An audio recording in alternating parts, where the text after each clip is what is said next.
good day, folks. Welcome to the Profitable Sheep and Goat Production Call. It's Leon and Matt here again. And as we promised you listeners, we said we're going to get some more goat content on here. And today we have Josh Lappin from Bois D Arc Kiko's in Dodd, Texas on today. And we're going to take a look at his Kiko operation and see what we can learn about the breed and how Josh does things. So glad to have you here, Josh. Yeah, appreciate you guys having me on.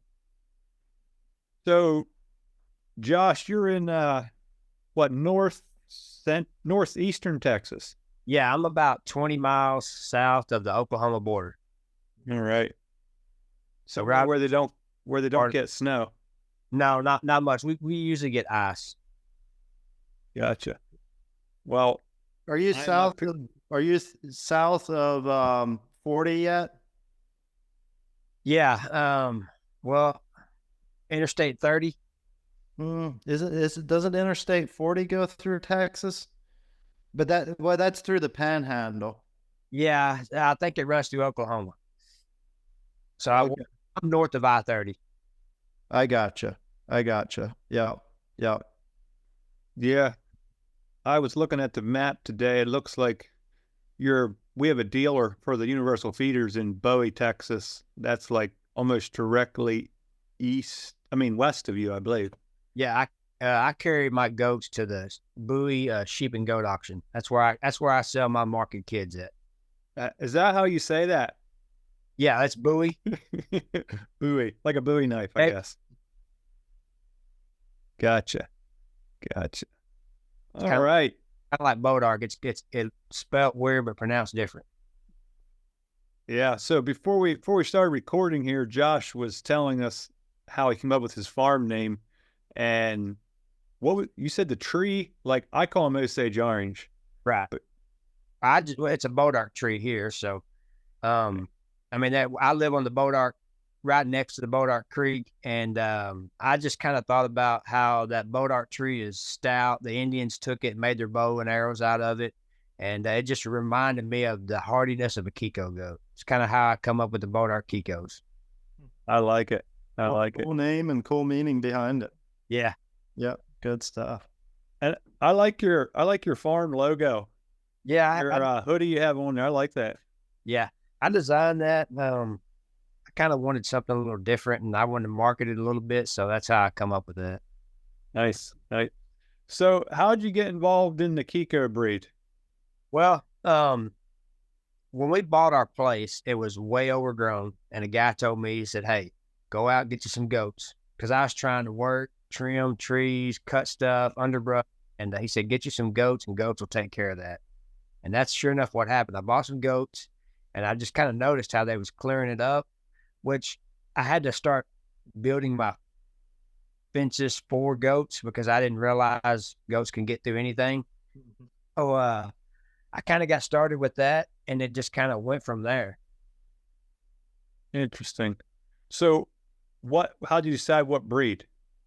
So I started out with some boar goats, and I realized real quick I was having lots of troubles with worms and bad mothers. So I thought, I'll put a Spanish buck on these, and I went that route for a little bit and wasn't liking it. I did a lot of research. That's kind of how I want to know about stuff. I research as much as I can. I come across these Kiko goats, and I found out how hardy they were, worm tolerant, great mothers, fast growers, raised kids. So I got me a Kiko buck, and once I got that Kiko buck and put on my does, I really just started seeing a significant change in my herd. So changes like just taken live kids to the market, fast growing kids, a lot less maintenance on my goats, and they were just out. My experience with the boar goats, which I was probably getting into people's problems, and that was something I learned real quick, was they just didn't want to go out and work and thrive. And once I got these Kiko goats, they just stayed out grazing in the rain. They were out working. That's kind of what the Kikos are known for. Yeah. I mean, they're pretty tough, hardy. Now, you mentioned the Spanish goats. And I know we're talking about Kikos tonight, but like, aren't they supposed to be pretty tough too? They are. They're tough. And I'll tell you the reason why I didn't really stick with them is they're known here in Texas for Spanish goats and bull. But the reason why was I wanted some lineage behind them, and I wanted to know what I was buying, the lines. So that's what drove me to the Kiko, because I could start tracking my lineage and know what works for me. Sure. Yeah. I have an idea of a Spanish goat breeder down in Texas there that I'd like to get on sometime. It's just I like to get abroad, like to hear from different breeders, get different viewpoints and everything. So that's great. Yeah. I mean, I like the Spanish goat. I didn't have a problem with them. They worked great for me. It was just I wanted to start tracking these lines and see what worked and didn't work, and the Kikos with that, registration. And now the Spanish, they're starting to do some registration stuff. They're building that. But these Kikos, to me, once I just went full Kiko, I never looked back. Mm-hmm. Do you find there's still some variation? I mean, there's always variation within breed, but do you think a lot of the reason that you liked them right when you started was because of what you started with? Like getting the right genetics that were adapted to your environment and to what you wanted to do. Yeah. So, when I started out, I probably started out wrong was I went for color. I like the color. There's a lot of different variations of them. And I got in touch with the breeder that what I found works best for me was, and I had been told this, is find somebody that raises them similar to the way you do. Yeah. And I found him. He was in Middle Oklahoma. His name, Tim Plaster, Deep Creek Kikos. And he kind of got me started on 2 really good bucks. And once I got those bucks and started crisscrossing them, and we raised goats similar, it just really helped me out. What I wanted was to get a really good foundation. Yeah. So I look out into my herd, I see those 2 bucks lineage right there. Yeah.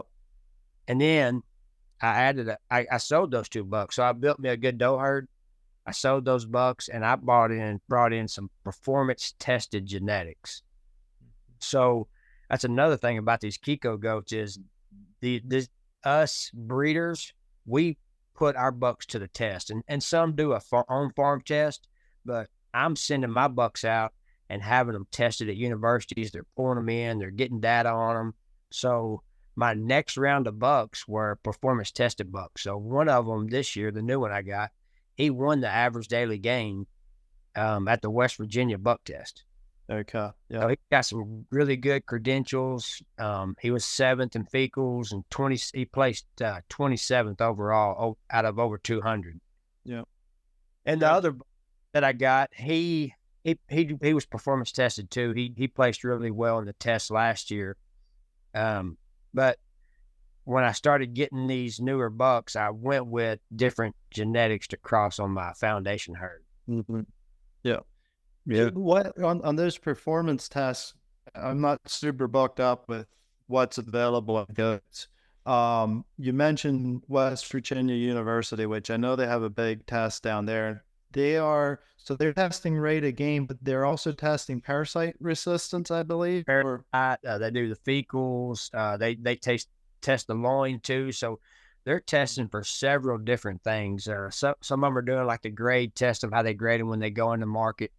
Yeah. The USDA. So, they're really pulling those bucks in, and they're giving you real live data every 2 weeks on what they're. Yeah. And the Oklahoma test, I was in it 2 years ago, and this year it didn't make because of an accident that happened the previous year.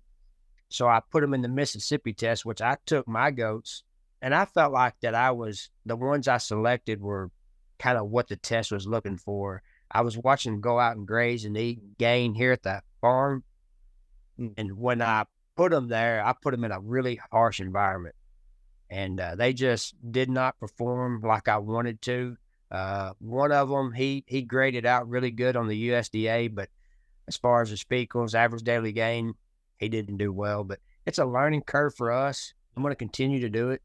And I think it's really good for your farm to get that live data that I can't do myself. I mean, I don't have the time for it. So I'm Sure. data back on these goats and these lines to see how they're doing. Sure. Well, what are some other tasks? Because I'm sure this is something that will be of interest to our listeners. What are all the different universities that you're aware of that have a good program that you would recommend people look into? West Virginia is probably one of the longest running ones, and it's probably one of the biggest. So West Virginia was a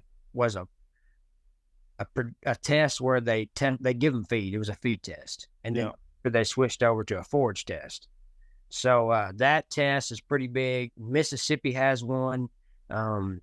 Oklahoma had one for a long time, and last year they didn't have it. I'm hoping this year that they crank back up and have it again. And then Florida had one. Okay. Yeah.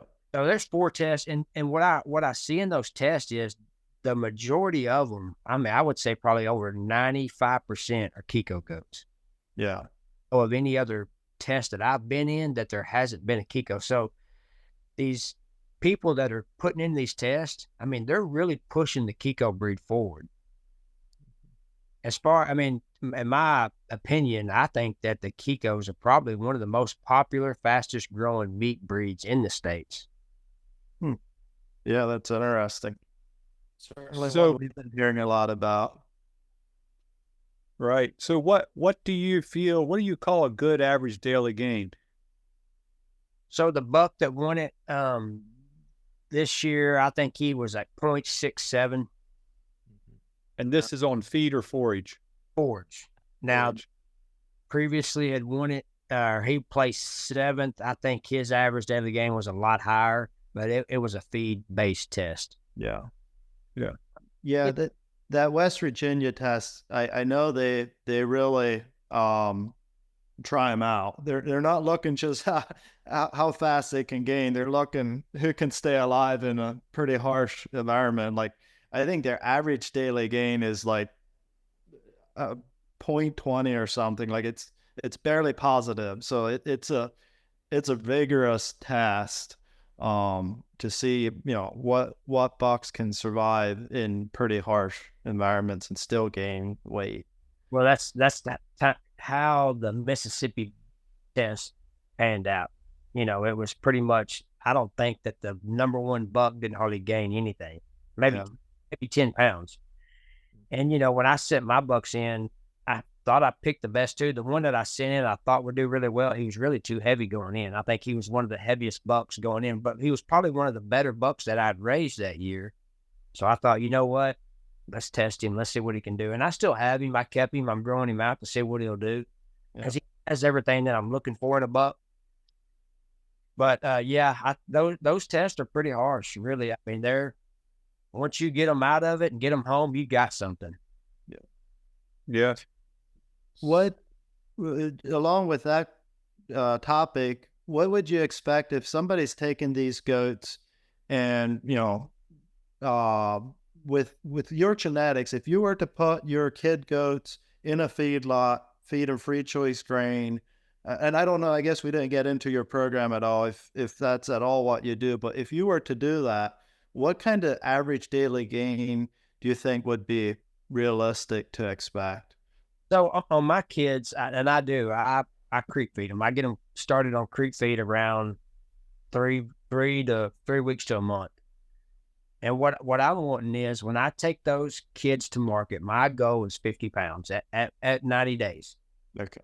So that's good range. And it might be 90 days to 115 days when I can gather them all up and get one big load over there. But I'm wanting them to average out at 50 pounds. Realistically, I'm around 45. So I'm thinking with these new bucks that I brought in that have the data on them, I'm thinking that I can push that number up this year, and that's what I'm really wanting to do. Sure. Yeah. Sounds good. Yeah. That's interesting. So kind of on this same subject, what are some of the other traits you're looking for when you're selecting for breeding stock? So we're talking about we talked some about parasite resistance and growth. But what are some more traits you're looking for? And maybe let's hear some more on this parasite resistance subject. So, whenever I'm selecting breeding stock, which I went to a performance test based bucks because I wanted the numbers behind them. So the new buck that I have, his name is Confidence Game. And what I seen in him was his stature. He is really thick bone and he's really wide between the legs, and he's got a chest on him. So he has the frame, and I'm thinking my does, what I call them, the majority of them are a medium type frame. So I'm thinking that his conformation, that wide stance, the big chest, big bone, he's going to put that on those kids.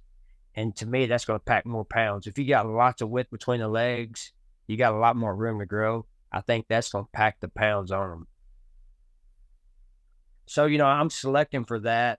But what on my does, I'm wanting something that can raise more than their weight. So if I got 100-pound doe, I expect her to raise 2 50-pound kids. Yeah. That's what I'm wanting, to get the most production out of them. And I want them to raise those kids unassisted. And I want to be able to pull those kids off of her and her recoup through the summer and then put it right back in the breeding pen. So I only breed once a year. So I shoot for that window of around April, holidays hit. So I just sell one time a year for my market kids. But, when you talk about the parasite resistance, those does, I really want them out there working. I want them raising those kids, teaching those kids how to get out, eat. And then I try to supplement little, because I don't think that you can starve a profit out of one. Yep. So I do find good quality hay. I do put a little bit of grain out certain times of the year, but when the grass is green and growing, I want them out working. Right. Got to make them work for a living. Yeah. So we already touched on, you said you bring in some new bucks. So that's kind of how you're keeping your gene pool diverse. You are, you build up your doe herd with your first 2 bucks, and now you sold them off and you brought in 2 new ones. So this Confidence Gains or whatever, the buck you talked about, is that the white cream colored? Yeah, he's white and a little bit. His name is Confidence Game. Put West Virginia 23. And then the newest buck that I brought in, his name is Top Game, because he was the top performing gainer in the West Virginia buck test. And they're 2 totally different bucks. This whitish cream colored buck, he just reminds me of like a Bremer bull. You know what a Bremer bull, big, thick, stout looking. That's what goat reminds me. When I pull up, he's standing there. He is just massive. And the newest buck, the Top Game buck, he's really different. He's more of a, not going to be as big, but he's going to be bulky. And which he's still growing, and the other buck is too. They don't mature it takes several years for them to reach full maturity, but they got everything that I want to pass on to my kids. Now, will you keep bucks from your own herd to use again, or?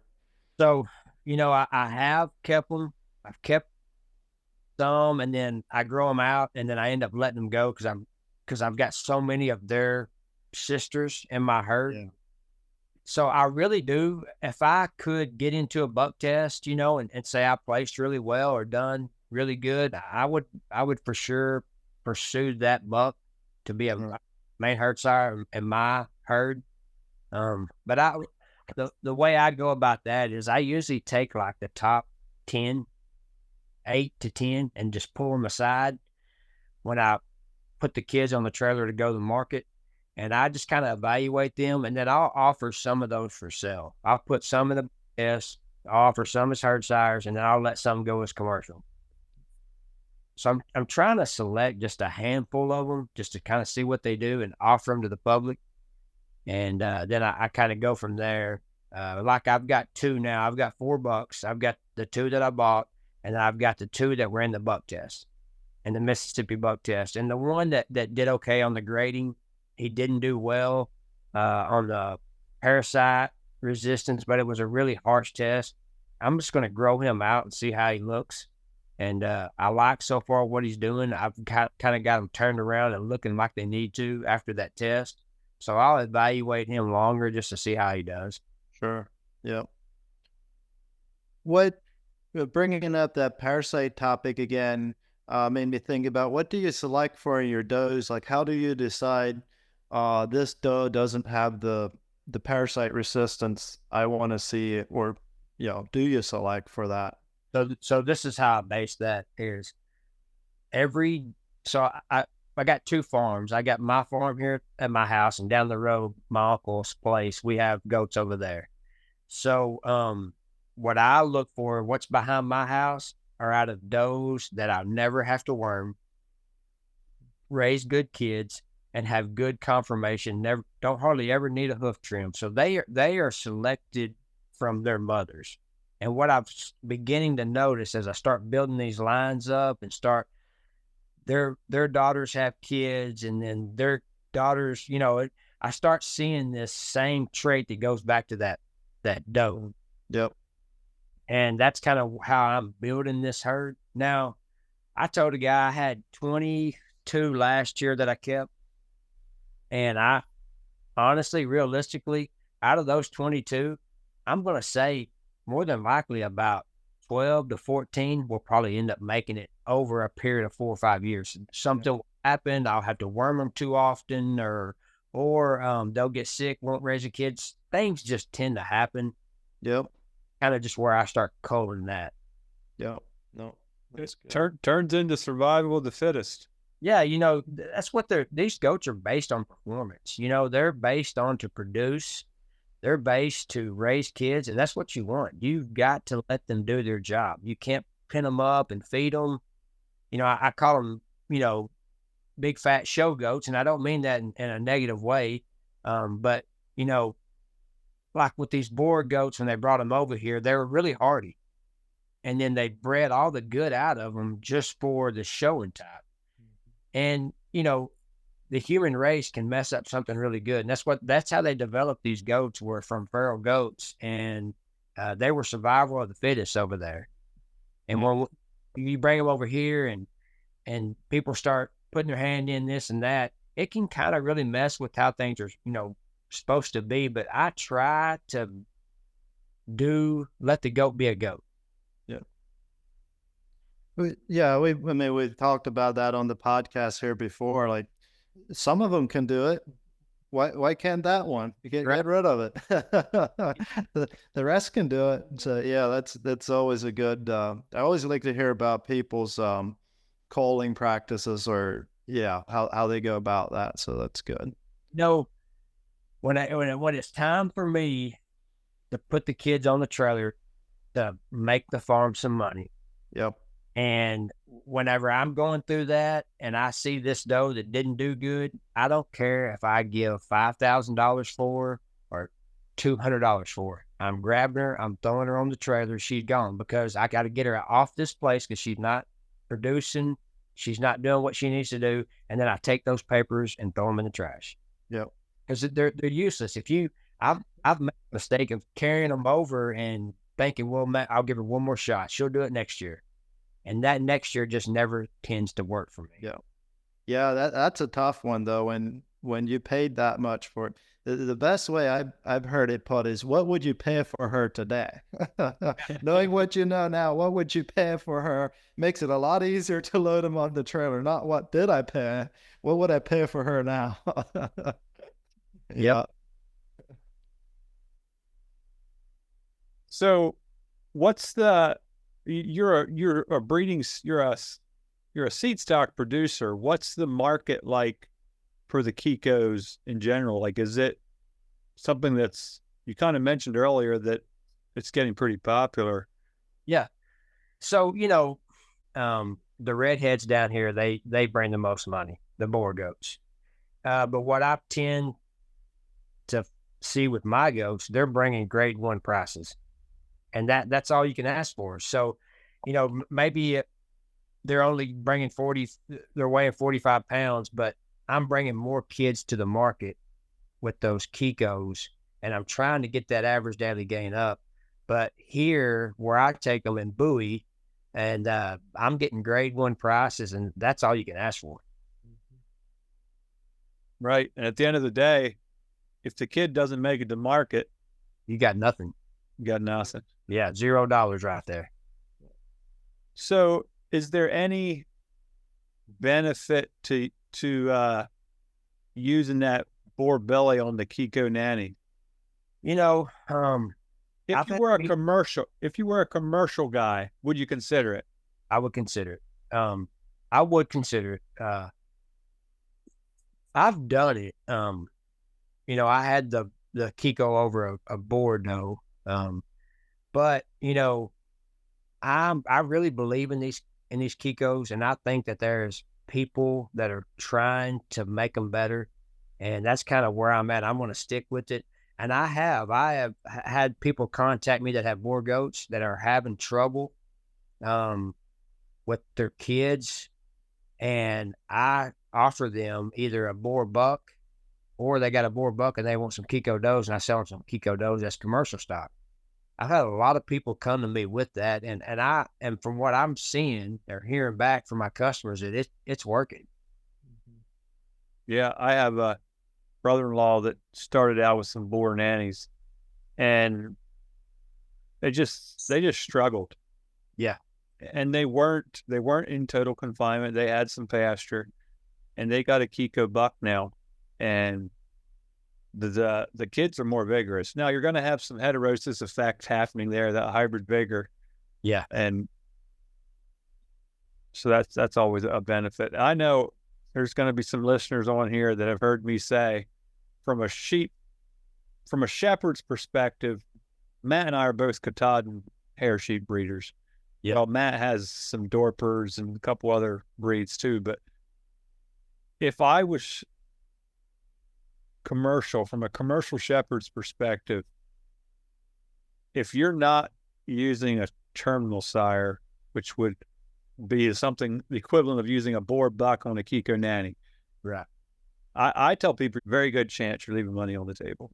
Yeah. But somebody needs to be that purebred breeder, because we need those two breeds to make that. Right.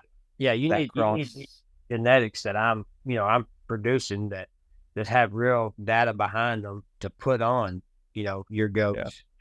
Yeah.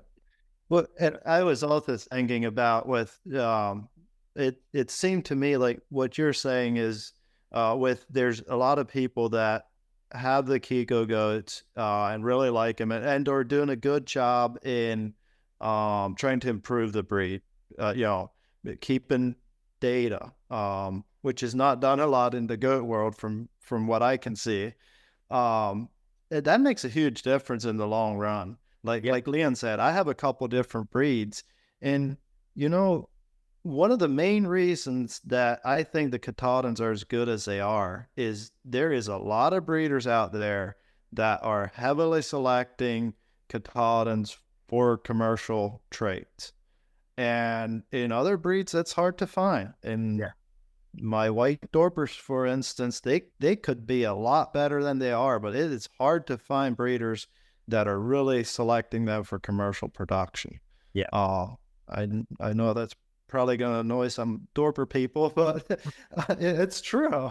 So shout out to you guys for doing that. And, hopefully some of the other breeds will take note of that and follow suit, because it does make a difference. I mean, you were talking about how the show world kind of screwed some breeds up, but that also goes to show that we can go the other way if we start selecting for the right traits. So I agree with you. I mean, you want to do something that's going to thrive. In every farm, you do your sheep different than he does his. I do my goats different than my neighbor down the road or in another state, that how they raise theirs. It's all in how we manage and what we do on our farm and what works best for us. And I'm trying to make a profit. So, I need to get kids to the market. help pay the bills, and then sell some breeding stock off the farm to improve my herd. Yep. Right. So I'm going to say this, that we really need to get a performance-oriented boar breeder on here, because the boar guys, we already interviewed a Savannah guy a while back, and now we have a Kiko guy on here, and we got a little bit of flack from some boar guys because of we did put the plug out there that we'd like to get a boar guy on that's really into performance, and we haven't gotten any bites on that yet. So we'll put it out there again. I would really like to hear from a boar producer that is 4-H oriented or a 4-H based program, and I would like to hear from a guy that is more confinement oriented. I mean, there's a place for both breeds and both types of management. There's different management systems that work. So some of these show boar goats that I'm seeing selling, they're selling for top dollar. And I look at some of the little dolings that they have in the cell, and I'm talking, they've got fish teats, they've got split, they've got all this stuff that's not even acceptable. Wouldn't even be acceptable. We shouldn't even be looking at the show stuff. It's as simple as that. And I know a lot of show breeders get up in the air about that, but you're breeding for something different than I am. Right. It's just as simple as that. Whether it's sheep or goats, you shouldn't be looking at the show stuff. And I know those guys like to say that, oh, well, we can do both. It's a different world. I'm just, that's my take on it, is like, we shouldn't be looking at their stuff at all. But right. Anyway, I mean, they're breeding for show purposes for the ring, and I'm breeding for stuff to put on the plate to eat. Two different ball. Of course, they can take their culls to the sale and get good money for them, but to me, it's just like you said, it's two different ball games. Hey, we're going to just pause for a quick break. We'd just like to remind our listeners that this call is sponsored by LCW. We are the distributor of universal feeders here in U.S. and Canada, and we are also a distributor of sheep and goat handling and feeding equipment. So if you're in the market for sheep or goat feeders, sheep and goat handling systems, sort gates, tub and alley systems, hay saving, hay racks, fence line feeders, spinning trims, lambing jugs, we got it. Visit our website, www.lostcreekwholesalellc.com, or give us a call at 717-310-3641. Also, just like to remind you that if you have a topic you'd like to hear discussed, or if you have a suggestion for a producer you think we should get on the podcast, feel free to reach out. You can leave us a voicemail there at 717-310-3641. Just select the option for the Sheep and Goat podcast, and you can leave a message for us there, or you can just hit my direct extension and talk to me in person, and we'll see if we can't get a podcast lined up where we can take a look at your suggestion. Also, we'd just like to put the word out there. You can mark your calendars a while for Glenbrook Farms spring sale. That is March 22, 2025. So if you're looking for a education-filled day and a chance at some good sheep genetics, mark your calendars, March 22. Now back to the fun stuff. I think I would just like to hear a little more about what is your program actually. We touched on that a little bit. Your goats are out grazing.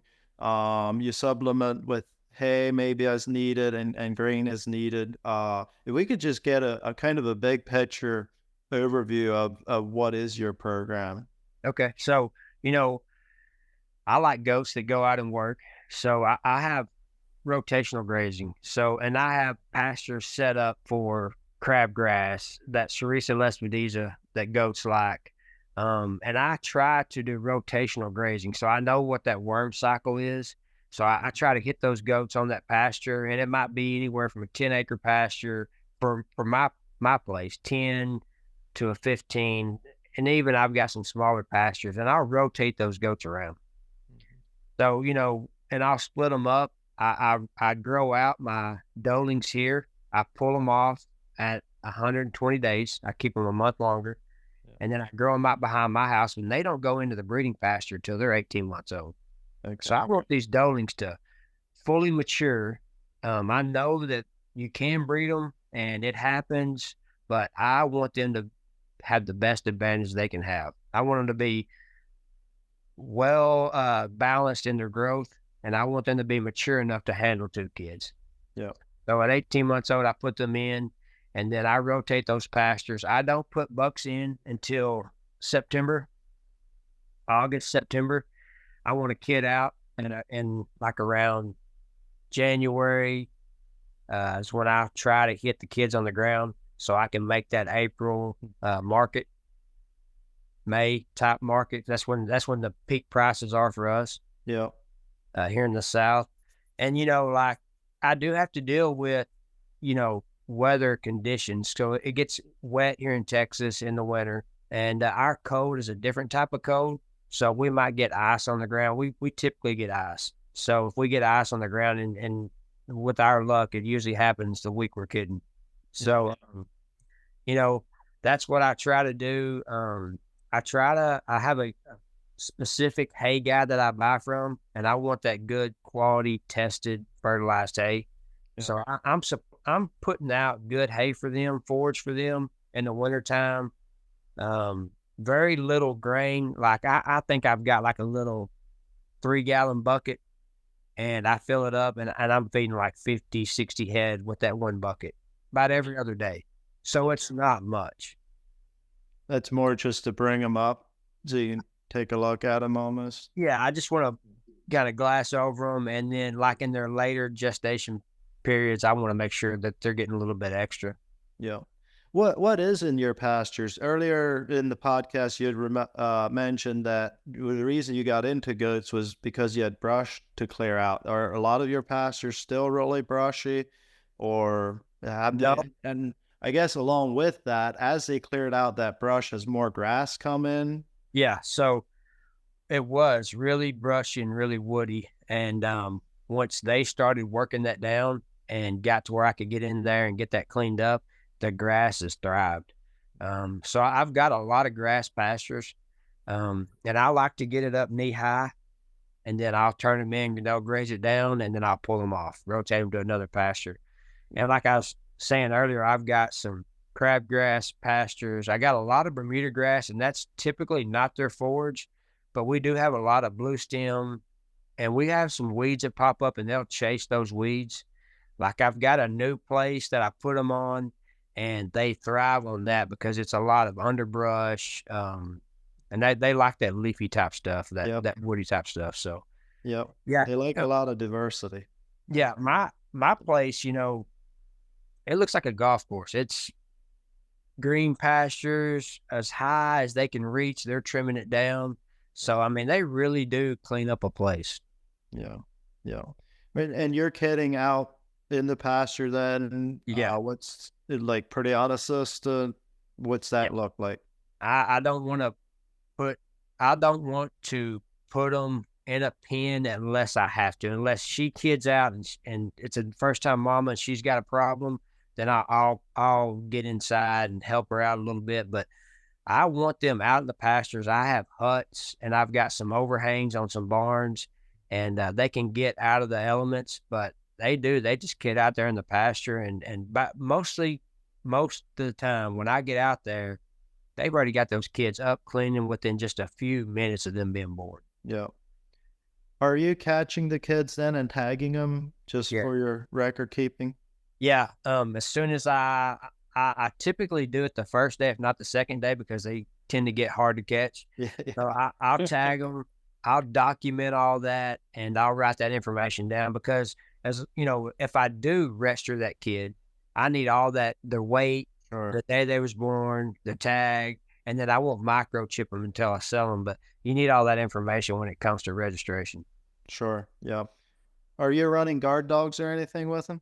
I do. I run Anatolian Cross, and I've got some really good dogs. I really like those, the Anatolian Maremma type cross. I don't like Pyrenees. I've had nothing but trouble with them. I know they say there's there's a really good Pyrenees, there's 9. If there's one good Pyrenees out of 10, there's 9 really, really bad ones. But my experience with my dogs they're really hardy. They stay with the herd, and they do a really good job. If I didn't have dogs, I'd be in trouble. Yeah.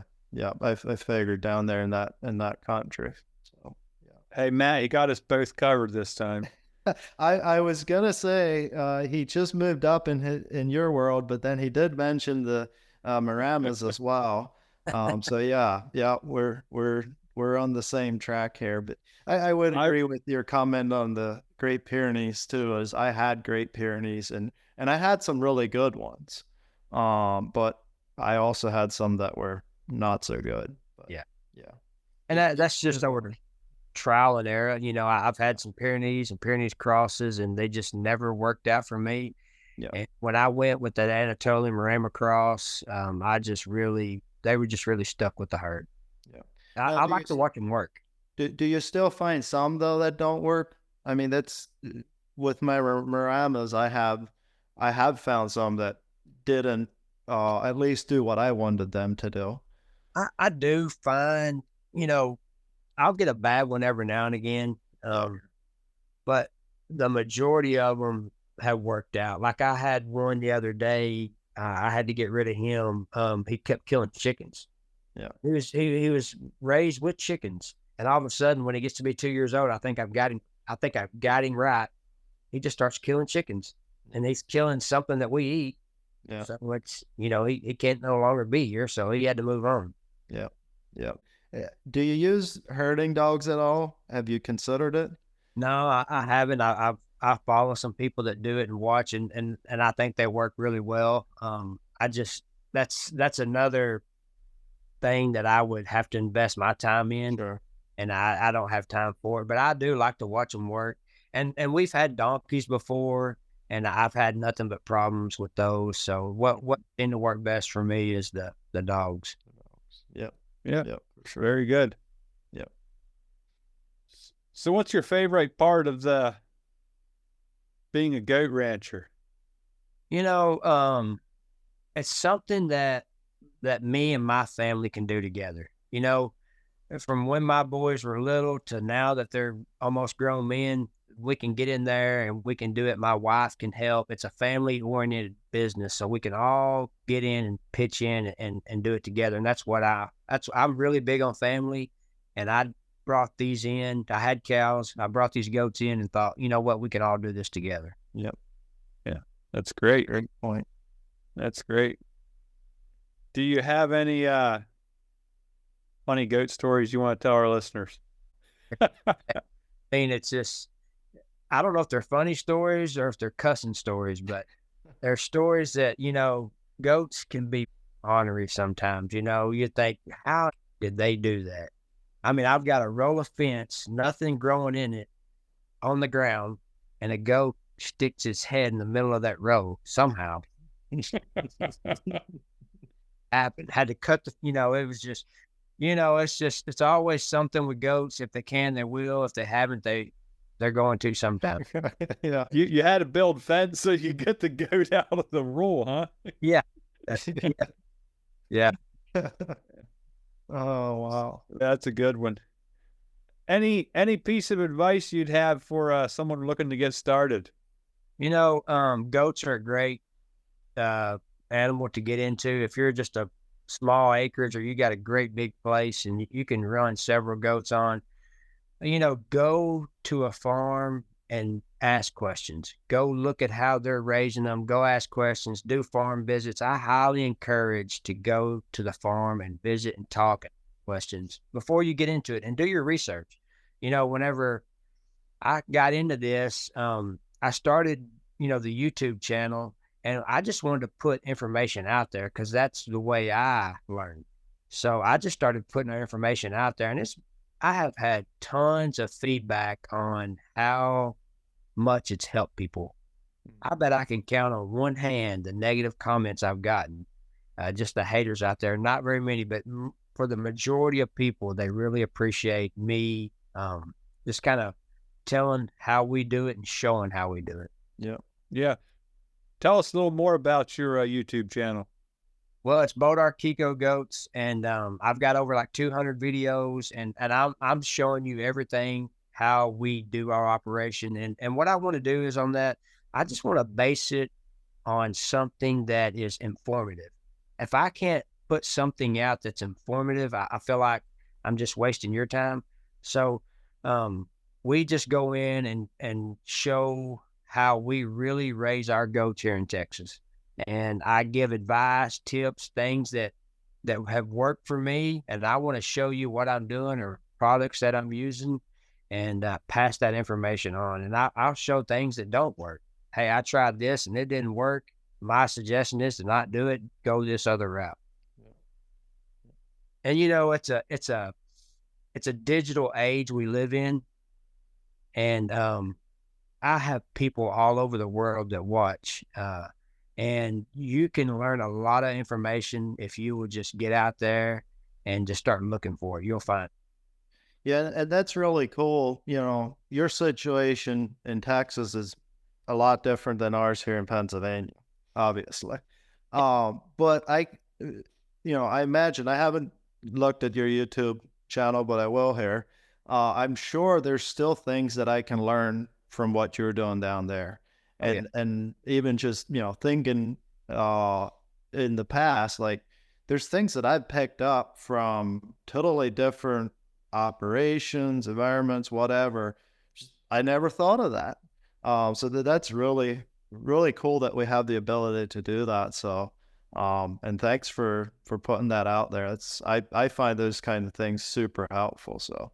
Oh yeah, you're welcome. And I enjoy it.